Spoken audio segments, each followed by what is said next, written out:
Magandang araw mga kaistorya. Ayan, ang daming huhulog na mga kapok. Duldul ito kung tawagin sa Bisaya. Sa English naman is cotton tree. Dahil nga sa sobrang lakas ng hangin, ang daming nahuhulog nito kaya nagpaplano akong gagawa ng unan.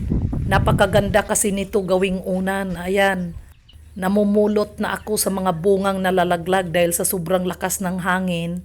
Ang daming nahulog ng mga bunga nito. Kaya iniipon ko para makagawa ako ng unan. Napakagandang gawing unan nito.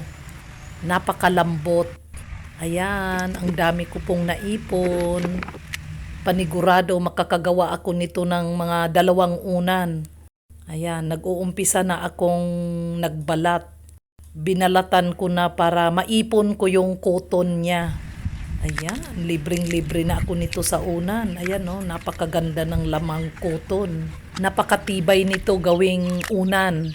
Bukod sa napakalambot, hindi nagbubuo-buo ang cotton na to. Dahil subok na namin ito dahil ito ang mga unan namin nung mga bata pa lang kami. Ito ang madalas na ginagawang unan ng mother ko nung buhay pa. Hanggang ngayon, buhay pa rin yung mga una ng ginawa ng mother namin nung buhay pa ito. Ilang years na ang nakalipas, buhay pa rin ang mga una namin nagawa sa cotton tree o duldul kung tawagin. Sa Tagalog kasi ito, tinatawag itong kapok. Sobrang ganda nito gawing unan, napakatibay at hindi nagbubuo-buo. Kaya nung lumakas ang hangin at ang daming nahulog, ayan, talagang nag-ipon talaga ako. Kinuha ko kaagad yung mga nangalaglag na bunga. Ayan, halos mag-1 timba na ang aking naipon. Yan, ginawa ko na kaagad na unan pagkatapos kong balatan ito.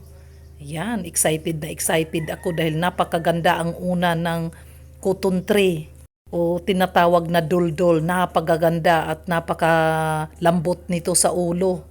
Komportable ka kapag ito ang unan mo. Ayan, nakagawa na ako ng unan. Babalutan ko na lang ito ng punda. Ayan, nakakagawa ako nito ng 2. Ayan, may isa pa akong tila na kailangan kong punuin. Ayan. O, di ba?